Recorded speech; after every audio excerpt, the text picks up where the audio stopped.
everyone, in this tutorial I'm going to show you how I did this drawing of Jake the Corgi. This was 16 by 24 inches, so it's a really nice size for a single subject. It allows for a really nice amount of detail. We can go for even more realism when we're able to fit that much more detail when working on such a large scale. Now, like all my portraits, I like to start off with the eyes first. I think it's one of the most important elements of the portrait. It's the soul of that animal. It's what makes that dog unique. So it's really important to spend that time and give it that dedication that it deserves. Now, this is something that I speak about a lot in my Patreon videos. The eyes, the reflection, the colour, the iris, the size of the pupil, all of those things are going to be very unique to that dog. So it's something to really zoom in on your reference photo if you're using a tablet as your way of looking at your photo, and really notice all those little details. That's the main benefit of working on a larger scale like this. We have all that extra room to be even more fussy with those kind of little tiny details that will take it to the next level. Now, if you've seen my videos on YouTube and Patreon, you'll know that I like to put my base layers down using the soft tools. My oval shaped one, which is what I'm using here, is my favourite, and I like to apply that pigment by sanding down soft pastel sticks and applying that pigment directly to my paper. I've got a few pan pastels. I'm still a little bit unsure whether or not these are going to be my method and take over from the sanded soft pastel sticks, but at the moment this is certainly how I still do 90% of my portraits. Now, you can see that I really spend a lot of time making sure that I get my base layers as accurate as I can. I don't just go down with one solid colour. I've mapped in where my lights and my darks are, paying really close attention to the reference photo even at this stage. Now, at the moment there, my hand was moving around the portrait there in the camera, and what I was doing is explaining this because this section of the portrait is available as a real-time live voiceover on my Patreon channel, which is linked in the description below. I'm explaining why I'm using the colours, how I'm layering, how I'm refining this base layer process. So that's why my hands there are moving, not in conjunction with the portrait, but I was just doing a live voiceover explaining each bit as I'm doing it. The full-length tutorial for Jake is available on my Patreon channel. I split this up into two parts. The first part is just over 4 hours long, and the second part was 5.5 hours long. I broke this up into two parts for Patreon because this project was that much large, 16 by 24 inches. It took me a good week to get this portrait finished, so therefore obviously there's an awful lot of hours to fit into a tutorial, but both parts were uploaded in July. So if you'd like to draw Jake yourself, the reference photo and the line art are provided over on Patreon, and as I say, I'll link that in the description below if that's of interest to you. I spent a lot of time working on making sure that I got the eye colour right, the pupil size correct, all of the iris, the reflections. It's really, really important. I talk about it so much in all my videos, but it is what gives that animal their character. You'll see how many different colours I'm using as well. I really did switch between which reds, oranges, some yellows to try and capture that vibrancy, that really nice colour of his iris. Now, on my Patreon videos, I speak a lot about my refinement process of my base layer stages. I do think that's why I get my details nice and soft. It's one of the most common questions that I'm asked is how do I get my fur looking so soft when I'm using pastels on Pastelmat? Now, I didn't really know how to answer that question until I did my experimentation with pan pastels.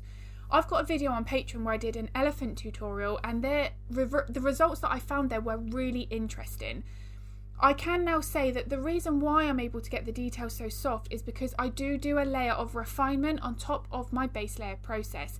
It's something that I do think is really, really important. It doesn't take too much extra time, but for the time that it does take to do that, it is really worth it in the long run. And during each tutorial I speak about this in depth because I do believe that it really can take your details to that next level in trying to capture that softness in the fur. There are many things to think about when we are doing pet portraits, the different fur that we're capturing, the different colours, the lighting. There are so many elements that can affect the portrait that we need to consider throughout the entire drawing process. Now, for a corgi here, like Jake's fur, it's quite soft, but it is quite thick. That does require a specific layering process and a technique. There are many layers where, and again I speak about this a lot in the Patreon tutorial, where it almost looks a little bit like a pointless layer. You can't really see it on the camera, but you can in person. Adding all these layers will add to that much extra depth. When the portrait is finished, it looks like there have been numerous, 10, 20 layers always working from what's closest to the skin and building up to the very top with what's closest to the viewer. Now I have this ear tutorial available on YouTube as well, just focusing on how I did this and speaking you through that. There is a 45-minute live voiceover section on how I did all the details, which is available on Patreon as well. So at some point here you're going to see that my hand is moving and where I'm explaining those things, which would have been on that live voiceover. One of the most important things to consider when you're working on any pet portraits, any artwork, is your contrast, your lights and your darks. That's really what's going to take your artwork to making it that much more realistic, that much more 3D. The colour, of course, it's important, but we really do put too much stress and emphasis on focusing on the exact colour more so than the contrast. I could do a dog, a tiger or anything like that, blue, and it would just look like it's under blue lighting, but the reference, the detail, all of that would still look realistic. It's all in the contrast. Now, of course, that being said, as I say, the colour is still important, and I explain why I'm picking that colours and how, if you don't have that pencil, a similar type of colour to select. But it is more about the tone, the value of that colour. So if I want a brown, I'm not necessarily knowing the exact pencil that I need to pick up. I'm just looking at whether or not I need a warm brown or a cool brown, depending on where that falls on the colour wheel. That really is how I simplify narrowing down the pencils that I need to use. And by breaking it down like that, it does certainly become far less daunting. We then get more confident with which pencils we should select, and the more that we draw, that is just something that does come with time. More time and practice. It's one of the answers that can be really frustrating, but it really is. The more that we work on different fur types, different breeds, different subjects, we'll just start to become more confident with which pencils we select. One big tip that as well that I can give anybody is, if you are struggling with what colour to select, narrow down the pencils that you've got. So maybe only say that you're only going to use 10 pencils. It's the one thing that can certainly help. Because with pastels, it's very much like using acrylics or oils. We can layer and mix those pastel pigments together to create a completely different colour. Now, also something else to bear in mind is you might be given 10 different photos of that same dog, and I almost guarantee you that every single one, the fur colour would be slightly different. This would all depend on the outside lighting. Was it taken indoors? Did the owners take it with a flash on? All of these different elements are going to affect the colour of that dog's fur. So it's just important to go for close, but the one thing we really do need to get right is we need to get our darks as dark as they need to be and our highlights as bright as they need to be. A good way of checking that is to take a black and white photograph of your artwork, turn your reference photo into grayscale and compare the two. If you find that your artwork is not as, not got as much of that wow factor because the darks maybe aren't as dark as they need to be, you know that you need to go ahead and make those a little bit darker in your artwork. Now, something that I do speak a lot about in the tutorials on Patreon is lighting. It's really important, going back to what I've just spoken about with the contrast. Now, in this reference photo, there was a little subtle light source coming more so from the right hand side. So that's going to make the right eye that I'm working on now that much more vibrant in colour potentially, with a few more highlights and that much lighter. So it's really important to study that photo and make sure that we get these changes in place and that they are accurate to follow that light source. Now, apart from that subtle light source to the right hand side, everything else is pretty overall, which is okay, but I still was anxious to make sure that I focused on that light source that was coming from the right. Even if that light source is subtle, it's really important to notice it and incorporate that in your artwork.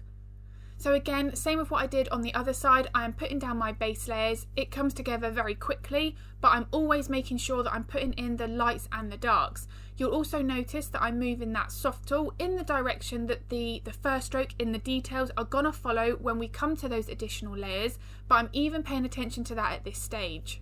Even during this blended base layer process, you can still see all of that fur indication and where it's going to travel when I do come to use my pastel pencils on top.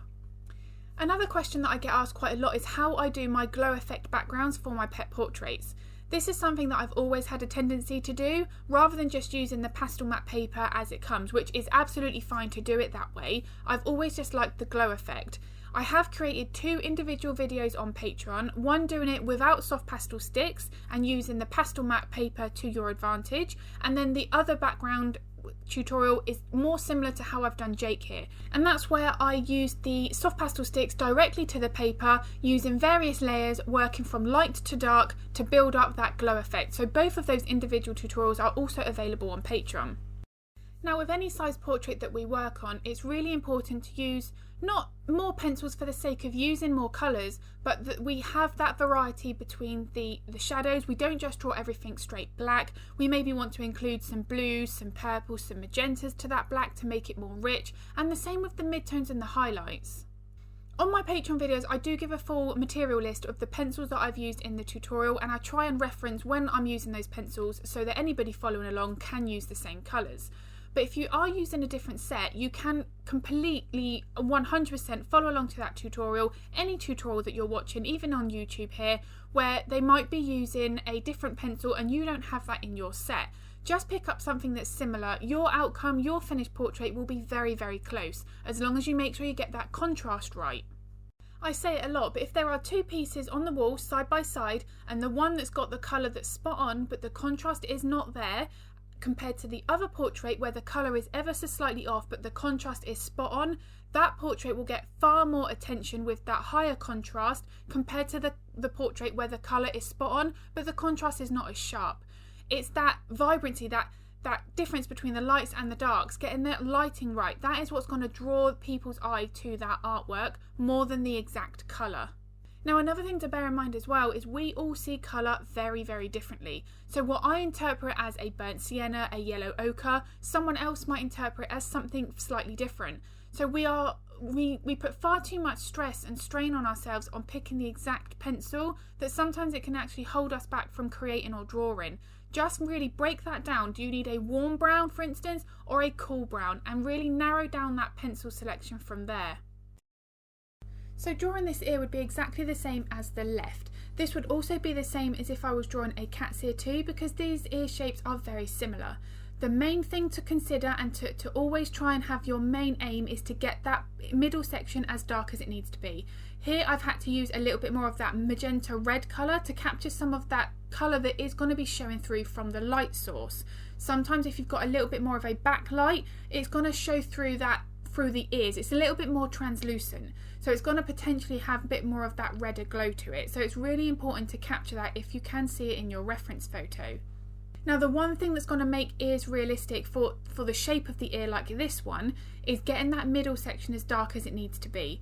One of the most common questions that I'm asked is, my details are not showing up on top of my base layers. Now, the most typical reason for that is that your base layers aren't dark enough. What we don't want to be doing is tempted to grab a lighter pencil when all we need to do is actually darken the base layer. By darkening the base layer, your pastel pencils that you're using on top are going to show up that much better, and quite often that's all that's needed. The problem with grabbing a lighter pencil is that you'll be then ending up with a portrait which is overall much lighter than the portrait where if you just darkened up the base layers, and this will also affect your contrast. If we don't darken the base layers where needed, where you are finding the details aren't showing up, your portrait's going to appear more flat when it is finished, which is obviously not what we're going for. So it's far easier to darken up that base layer if needed and then reapply the details on top. And as you can see, like with those details on the left side of this ear here, it is showing up really clearly, and that's because I've got my base layers behind it as dark as it needs to be. I'm always enhancing areas where needed, adding a little bit more red. Here you can see I'm adding more of that dark. I needed to have a little bit more contrast on the top section, but it's far easier to make those changes at the time. And as you can see now, all these details are showing up really nice and clearly, which is exactly what I want. Here is already creating that much more depth. It's also really important to make sure that you pay attention to the reference photo. The ear on this side, on the right hand side, and the fur and the detail in the middle was very different to the left. If you look at how different they are, the right ear contains far more of this white fluffier fur detail in the middle, and the left hand side doesn't. So it's really important to make sure that we study these kinds of details, because this is what makes Jake unique. I often speak about once you're working on an element of the portrait, you then realise that something next to it needs to be tweaked, and that's what I realised here. I needed to get my left ear a little bit more detailed, a little bit more highlights there, so I went ahead and added that. Now, you often hear me speak about on my YouTube videos and on Patreon, I like to work on smaller areas, get an area about 80% complete before I move on to the next. Now, I personally find that I work a lot more effectively. I do get portraits done quicker when I work in this way, but if you are someone who likes to do individual layers and do the base layer, then the first layer of detail and work it individually and break it down like that, that is absolutely fine. There really is no right or wrong answer, it just depends on the individual artist and how you like to work. Now, the reason why I like to work in smaller areas, get that area about 80% complete, is because I don't like staying at the ugly stage for too long. Now, every portrait goes through the ugly stage, that is completely normal. The base layer stage and what I'm doing at the moment, it doesn't look particularly nice, but it all has to go through that stage in order to build up our layers. I personally find that if I can get through this stage, this ugly stage, as we say, I like to get through that and get some layer of detail on there before I move on to the next, so that I feel like I've got a portrait that's coming together. I can look at that reference photo and see that my artwork looks like that dog already, and it keeps me motivated to want to carry on with that portrait. Going back to what I mentioned earlier, in that we want to make sure that we get the detail in this cheek area accurate, that's really, really important. When you have got a dog that is panting or smiling, for instance, we need to make sure that we get these creases not only in the right position, but that we are following that fur direction and the way that it travels. It is really important. We don't necessarily need to be including every single fur detail. That really isn't as important as making sure that we get that direction in place. If we change the direction of the fur, we are going to ultimately change the bone and muscular structure underneath the skin, and when the portrait is finished, it's not going to look as much like that dog as it should. One of the things that I do talk about very frequently in my Patreon videos is how to realise why that fur is changing direction. That can really help in making it a lot easier to draw that fur direction, because our brain does sometimes have a tendency to think, I know what this fur should look like, and it's sort of, we work away from the photograph without even realising that we're doing it. It can be really worthwhile to really break down that reference photo, just study it for a few minutes before drawing to realise why that fur changes in that way. The bridge of the nose here is a perfect example of that. Each dog, depending on the breed, will have a variation in how this fur direction changes. For instance, if you have a pug or a bulldog, they are what is known as brachycephalic, so they don't have that long muzzle, they've got more of that scrunched in face. That therefore is going to make the fur direction between the eyes change at a lot more of an acute angle. So we need to make sure that we really study that reference photo, because it really will vary from dog to dog. So the white that I'm using here is the Caran Chinese white, and it's what I use for my very last highlights, because I find that it's the softest lead, so you can get more brighter highlights with it. Now, that being said, although I do like that pencil and I do use it quite a lot in my portraits, I do find the Caran pencils do have some issues where I will not be going out to buy the full set. They have the best way I can describe them is these nuggets. They're hard, they're scratchy, they can damage your paper. It's very, very frustrating because these pencils are not cheap.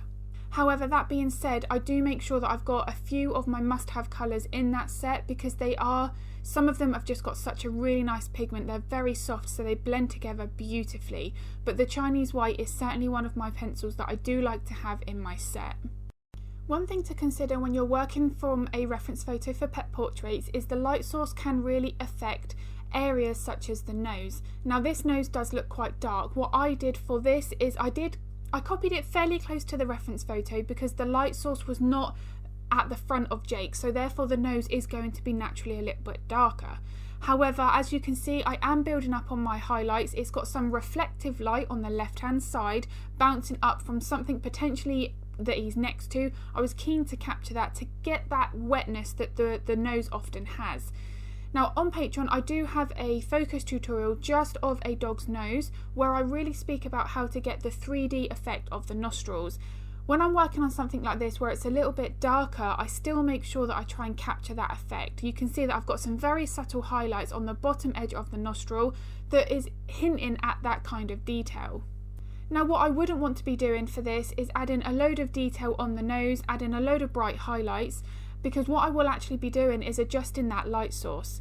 As I mentioned, if the light source was coming from more of the front, his nose would obviously naturally be more in light, but it's not. So if I was to add those highlights, make those changes and make it a little bit too bright, I'm potentially going to be changing the light source of that nose, and it might not then fit in with the rest of the portrait. So it's something to really consider when you are working from a reference photo that has more of a predominant light source from one side or the other.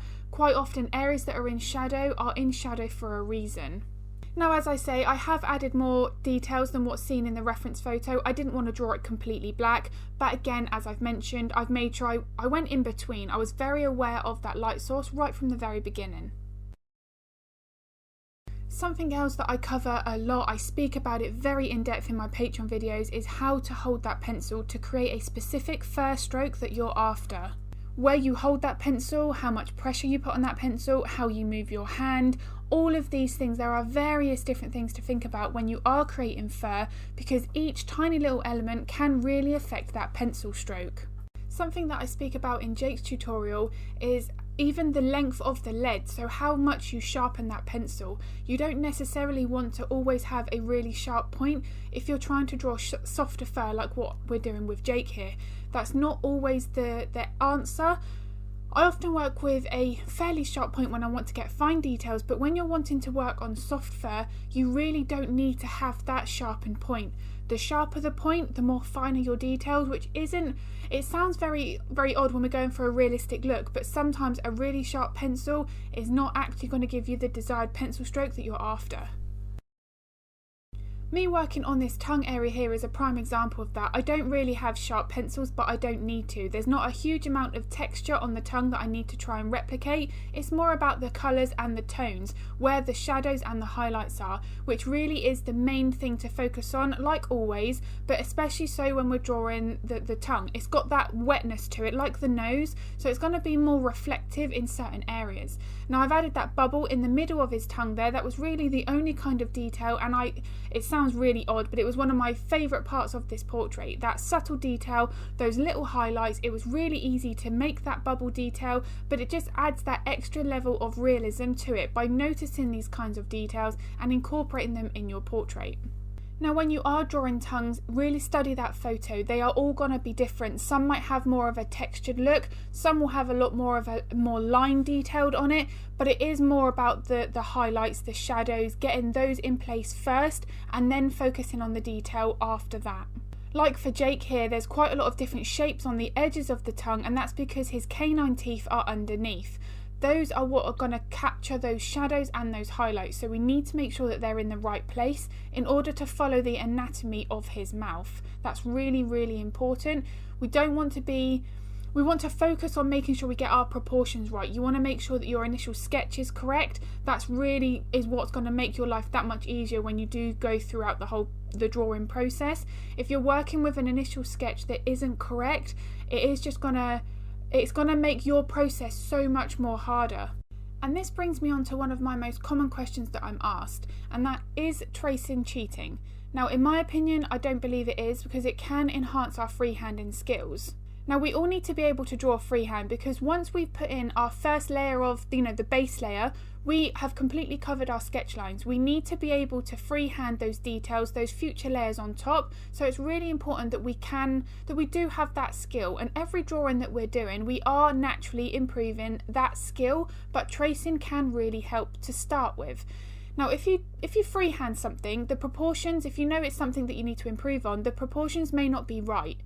If you trace that same thing 5, 6, 7 times and then try and freehand it, your second freehand attempt would be much better than the first.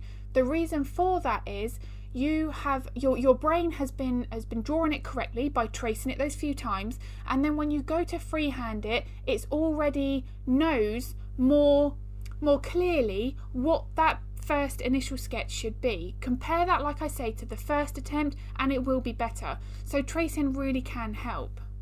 Another option of doing your initial sketch is using a grid. I've personally never used that because if you have your grid and it's 1 or 2 millimeters out, it will affect the perspective, the proportions of your initial outline.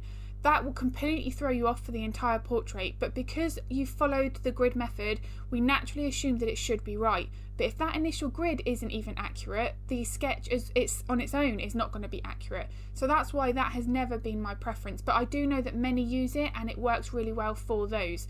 But my main point of this is, If you are told that tracing is cheating, you just remember, if it works for you, that's the most important thing. There is no right or wrong answer. As long as you get to the right goal, that's what you want and that's what you've achieved, that's the most important thing. Am I saying that we should trace everything? No, because we do still obviously need to make sure that we can freehand. But if you're trying to enhance your freehanding skills, like what I've mentioned, tracing can really, really help.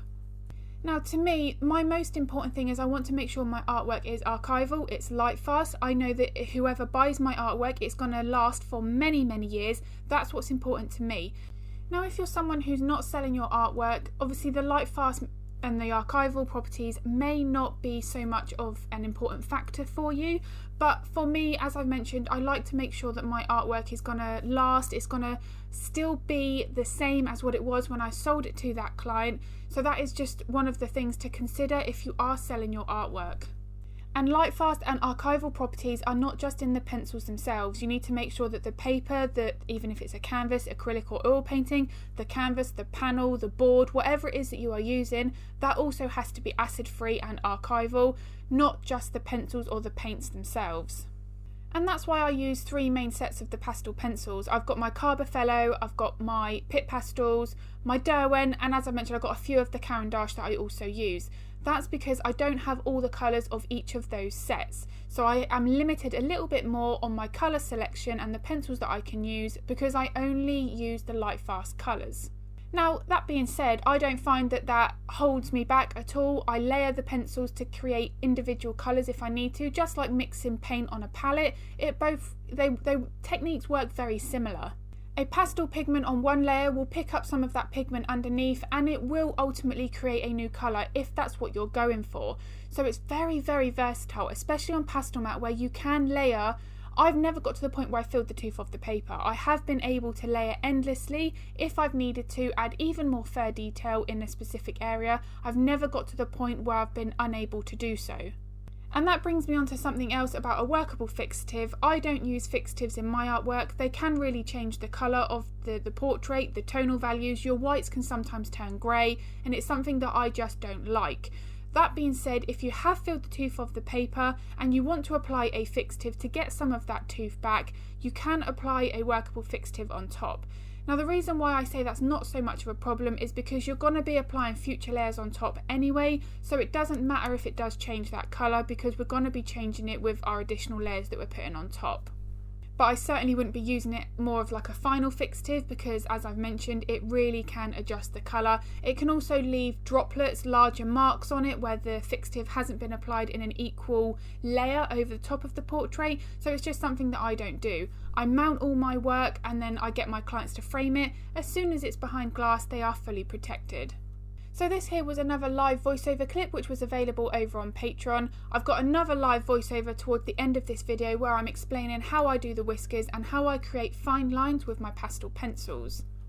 And in this voiceover that I'm doing here on Patreon, I was explaining how to draw lighter coloured fur. Now, although this fur on Jake is white and it's meant to be white fur, it's very reflective. White is very similar to black fur in that it can pick up other colours from the other surroundings and the markings on the dog as well. So it's picking up a lot of these warm colours from the markings of Jake's ginger fur, but also he was led on like a wooden decking type of flooring. So all of that colour was reflecting up and showing in his fur. And you can see here how many pencils that I'm using, not just white pencils, even though this is white fur, and that really is key when you're drawing white fur of any kind of length, even if it's a short coated dog like a Staffordshire Bull Terrier, to something really a long coat. Maybe you have like a white German Shepherd, for instance. The process would be the same in terms of always having a good tonal value of various colours, different shades in that white fur, so that it is as three-dimensional and realistic as we can possibly get it. White pencils actually don't play a huge part, as much so as you'd think when you're drawing white fur. There are many soft greys, there's many different tonal values that we would need to use to make sure that we capture that realistic, that depth of that white fur. I found white fur one of the most challenging things to draw when I first started using colour pencils and pastels. It's not so much of a problem when I was using my acrylics, and that's because you can layer on top, you can change it with glazes. But when I first started using pastels, I soon realised quite quickly how similar to acrylics it is. I talk about how I glaze a colour with pastels as well, exactly the same process as how I would with acrylics, and that's something that you can do to tint that colour, and that is something that I will do quite frequently when I'm also drawing white fur. Sometimes if you've got a breed like a Staffordshire Bull Terrier where it is naturally very thin fur as well, some of that pinker colour of the skin underneath can show through. By applying a light glaze of a pink on top of the white fur, you can easily create that effect of that skin showing through. And this is something with glazes and that I do talk about a lot on Patreon, because it is something that can really not only soften those details, which is sometimes what we're after, but as I mentioned, really tint that colour if it's something that we just need to be subtle. We obviously wouldn't want to be drawing pink individual fur strokes because that would be looking like the fur is pink. What we're trying to be doing in that instance is making it look like that skin is showing through with the white fur on top, and glazes can really come into their own when you're trying to achieve that look. When you're doing a faded head and shoulder type portrait like what I've done here with Jake, the key to getting that subtle transition into the background is to ease off on your details. I've used a mixture of a paintbrush, I sometimes soften that out with my finger as well, just to get some of these details to really fade off into that background. The key to it is you do not want any harsh lines. When you are getting down towards that background, you need to ease off that pressure on that pencil to make sure that you're not putting any emphasis on any kind of detail there that's going to draw your eye to that lower section of the portrait. So this is the part of the real-time clip that I mentioned where I'm explaining how I create these long whiskers. Now this would also be the similar technique if I was drawing really long fur, but for whiskers it really can be quite a challenge to get really neat lines and long lines. There are a few different things to consider when you are drawing this kind of pencil stroke, so if that is of interest, I do have a Patreon library on my website where I've got all the individual tutorials listed. So if you wanted to see all of the tutorials that I've got there to see whether or not my Patreon channel is of use, I'll link my website in the description below for you to check out all those tutorial thumbnails. And as I say, I've got a couple of tutorials there on the bonus video section on how I do whiskers, because I do know it is quite a challenging thing to get right. And as those ones are all with a live voiceover, I'm explaining it as I am doing it, it's far easier to see how I'm creating such long pencil strokes when I'm working on things such as the whiskers. So I hope this video of Jake was of use. If it was, I'd really appreciate it if you could give it a thumbs up because it really does help. If you'd like to get notified of future content, hit the subscribe and the bell button, and I will be uploading another video next week.